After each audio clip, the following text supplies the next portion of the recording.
नमस्कार, आप देख रहे हैं युग करवट न्यूज और आपके साथ मैं हूं शोभा भारती। पेश है आज का हमारा न्यूज बुलेटिन। आइए नजर डालते हैं आज के हेडलाइंस पर। नहीं रुकेगी पंचायत चुनाव की मतगणना, सुप्रीम कोर्ट ने कोविड प्रोटोकॉल का सख्ती से पालन करने की शर्त पर दी मतगणना की इजाजत। एंटीजन टेस्ट के बाद ही मिलेगी मतगणना केंद्र में प्रवेश की अनुमति। देश में कोरोना की रफ्तार पीक पर, एक दिन में मिले 4 लाख से ऊपर संक्रमित मरीज, 35 से ज्यादा लोगों की मौत। गाजियाबाद जिले के कुछ अस्पतालों की करतूत आई सामने, खाली बेड होने के बाद भी नहीं कर रहे हैं मरीजों को भर्ती। बिहार के बाहुबली नेता शहाबुद्दीन भी कोरोना से जंग हारे, तिहाड़ जेल में सजा काट रहे आरजेडी नेता की दिल्ली के अस्पताल में मौत। और ऑक्सीजन नहीं मिलने पर मरीज को पीपल के पेड़ के नीचे ही लिटा दिया, इस उम्मीद के साथ ही कि पीपल का पेड़ जान बख्शे। शनिवार को उत्तर प्रदेश में ग्राम पंचायत चुनाव की मतगणना को लेकर सुप्रीम कोर्ट में सुनवाई हुई।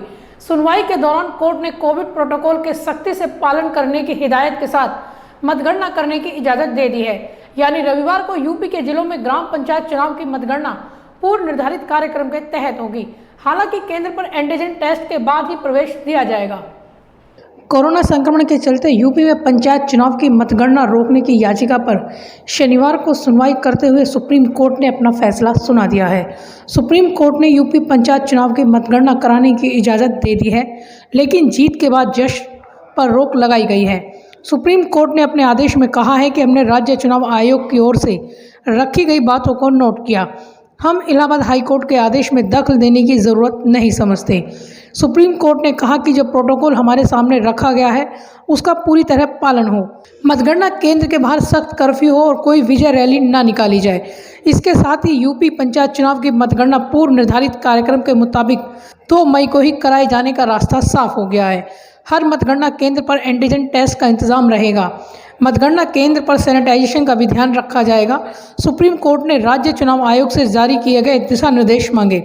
कोर्ट ने साथ ही यह भी कहा कि आपको पहले स्थिति का आकलन करना होगा, आपको बड़े स्तर पर निर्णय लेना होगा।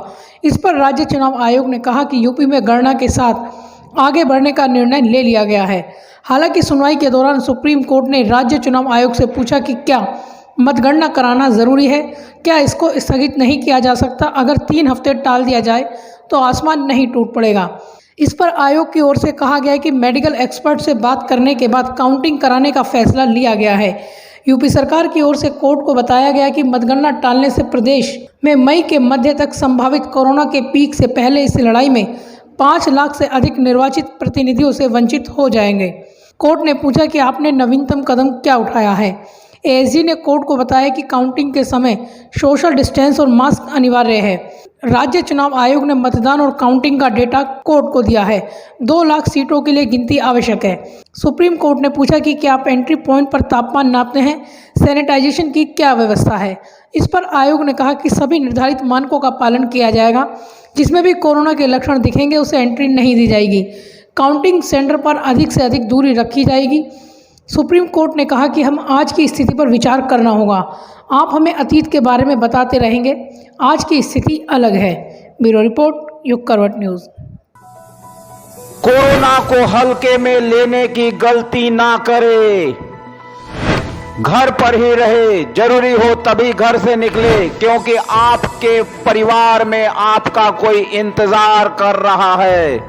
कोरोना वैक्सीन अवश्य लगाए, हल्के लक्षण होते ही डॉक्टर को दिखाए, पैनिक नहीं फैलाए, हमेशा मास्क पहने और 2 मीटर की दूरी बनाए रखे, बार बार साबुन से अच्छी तरह हाथों को धोए। कोरोना हारेगा, इंडिया जीतेगा।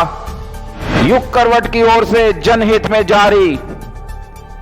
कोरोना संक्रमण का बढ़ता ग्राफ बता रहा है कि देश में कोरोना के हालात बेकाबू हो गए हैं।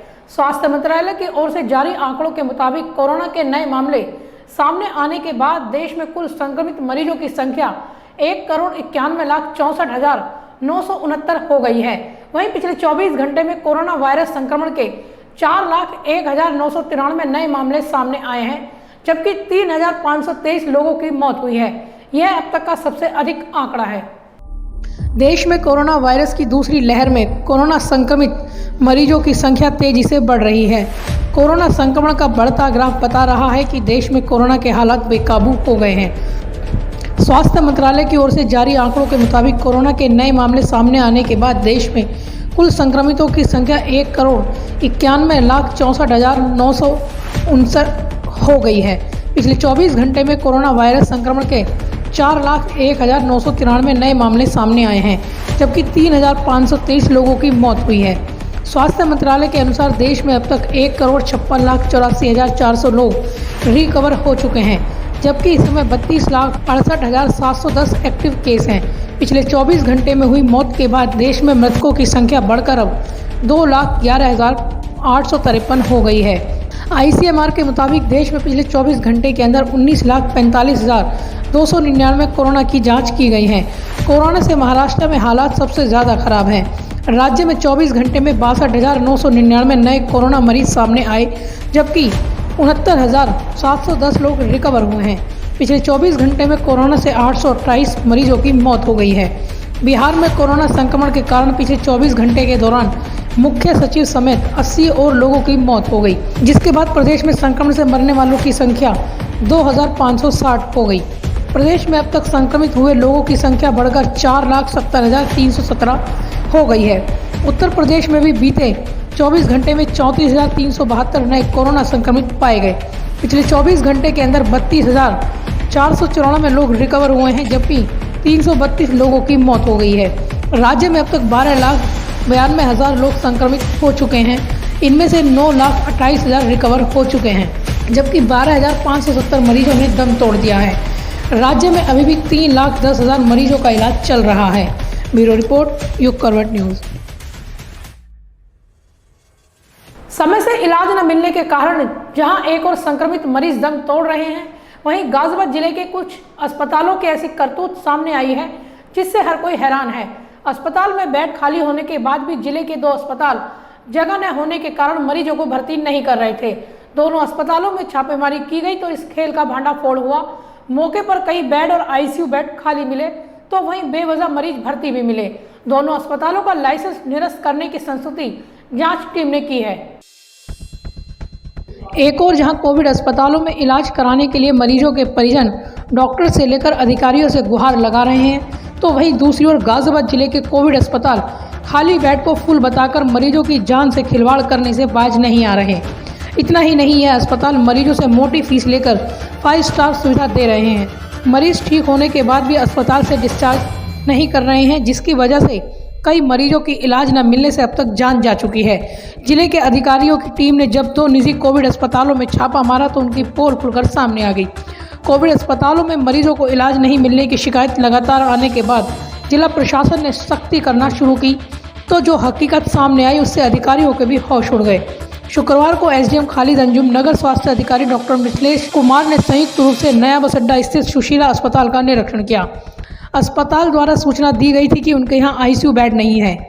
जांच की गई तो एक वार्ड में 20 बेड थे, जिसमें 7 बेड और ICU में 5 के सापेक्ष 1 वेंटिलेटर बेड और 2 वेंटिलेटर खाली मिले। इतना ही नहीं, ICU में मरीजों की देखभाल के लिए कोई विशेषज्ञ डॉक्टर तक उपलब्ध नहीं था। बायोमेडिकल वेस्ट अधिनियम का भी उल्लंघन पाया गया।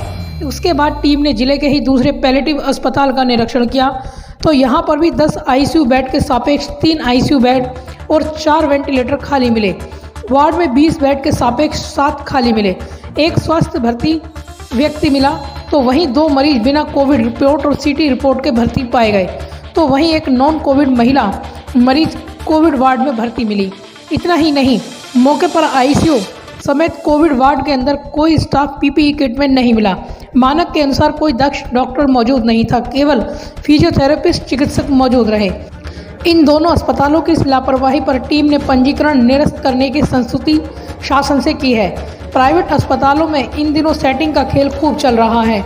इलाज के नाम पर लोगों से मोटी फीस वसूलकर मरीजों को भर्ती किया जा रहा है, जिसकी वजह से जरूरतमंद मरीज इलाज के अभाव में दम तोड़ रहे हैं।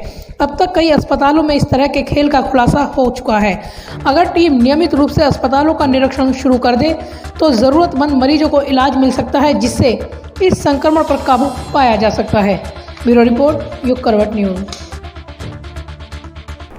पूर्व सांसद एवं राष्ट्रीय जनता दल के बाहुबली नेता मोहम्मद शहाबुद्दीन की कोरोना से मौत हो गई है। शहाबुद्दीन, जिनकी बिहार में तूती बोलती थी, पिछले कई दिनों से कोरोना से जंग लड़ रहा था। दीनदयाल उपाध्याय अस्पताल में शनिवार को कोरोना से वह जंग हार गया। कई संगीन मामलों में सजा याफ्ता मोहम्मद शहाबुद्दीन तिहाड़ जेल में बंद था। जेल अधिकारियों ने उनकी मौत की पुष्टि कर दी है। बिहार के सिवान लोकसभा क्षेत्र से सांसद रहे बाहुबली मोहम्मद शहाबुद्दीन की मौत हो गई है। वे कोरोना वायरस से संक्रमित हो गए थे।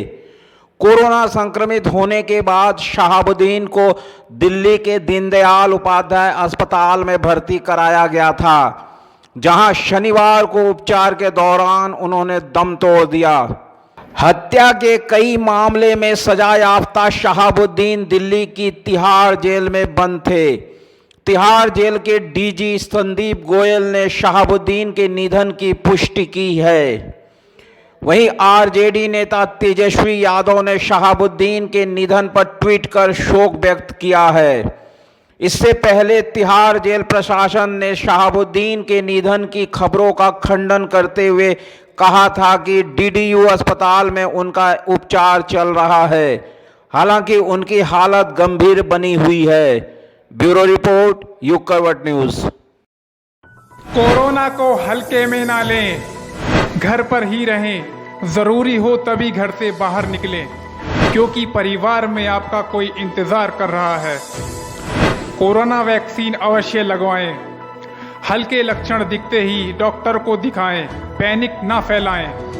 हमेशा मास्क पहनें और 2 मीटर की दूरी बनाए रखें। बार बार साबुन से अच्छी तरह हाथों को धोएं। कोरोना हारेगा, इंडिया जीतेगा।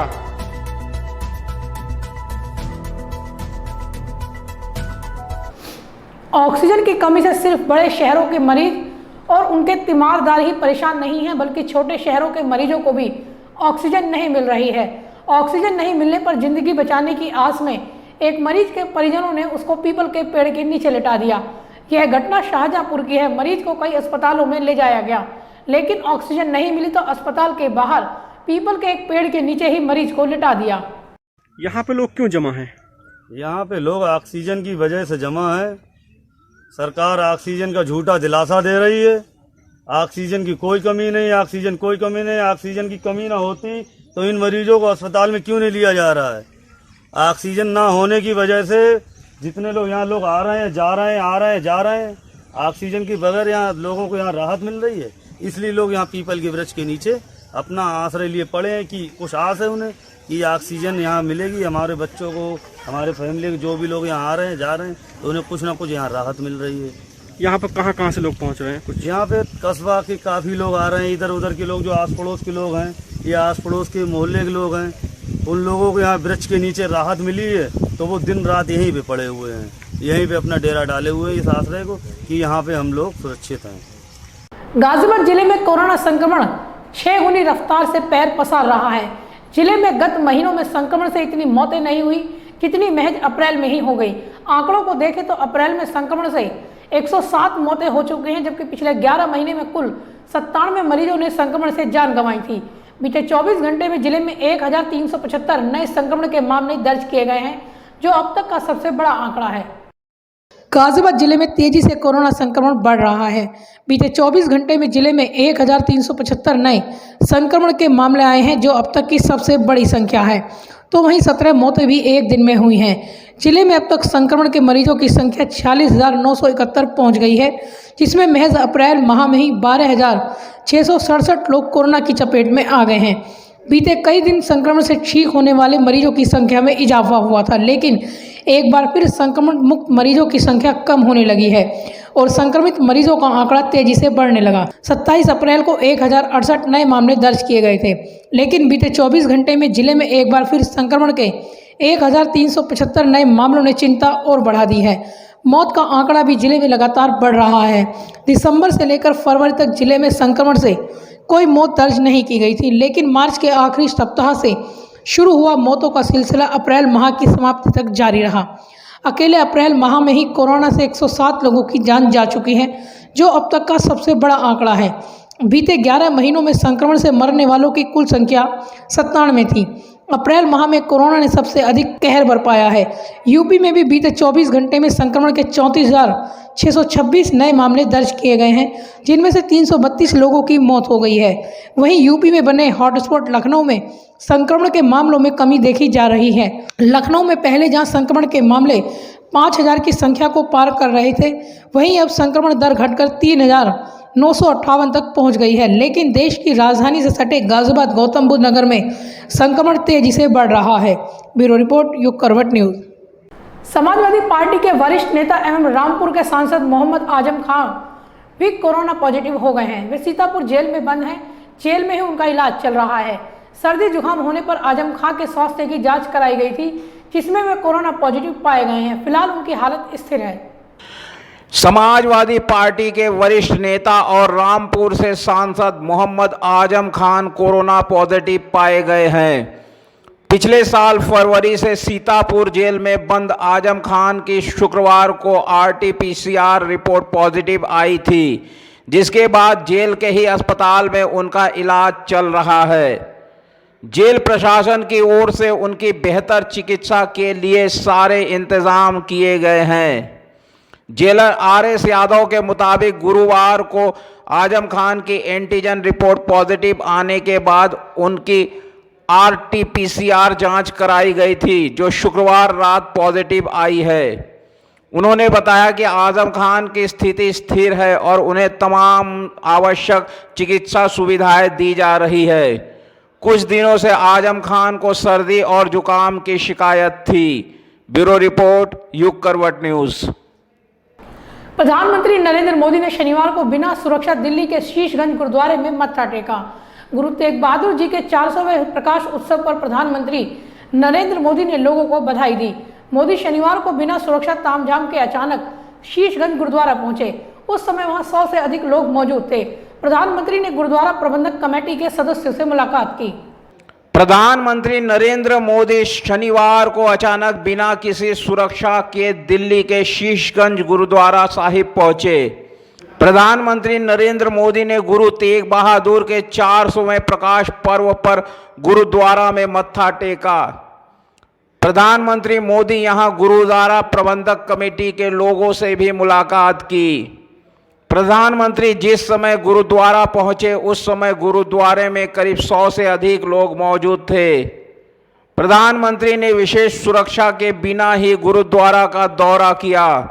प्रधानमंत्री के आने पर लोगों को किसी तरह की कोई खास परेशानी नहीं हुई।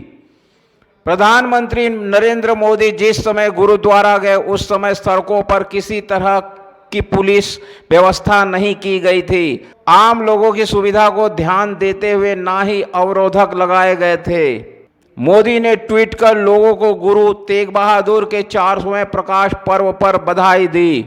ब्यूरो रिपोर्ट, युग करवट न्यूज। मुरादनगर थाने की गंग नहर चौकी प्रभारी रहे SI कपिल कुमार भी कोरोना जैसी महामारी से जंग हार गए। कपिल 17 अप्रैल को मेरठ के अस्पताल में भर्ती हुए थे, लेकिन 14 दिन बाद वह जिंदगी की जंग लड़ते हुए हार गए। कपिल कोरोना महामारी से लगातार लोगों को बचाने में जिम्मेदारी निभा रहे थे, तो हाल ही में चुनाव ड्यूटी भी कर लौटे थे। तो आज के लिए फिलहाल बस इतना ही। गाजियाबाद और आसपास की खबरों के लिए देखते रहिए युग करवट, और विस्तार से खबरों को जानने के लिए पढ़िए युग करवट न्यूज़पेपर। सब्सक्राइब कीजिए युग करवट। नमस्कार।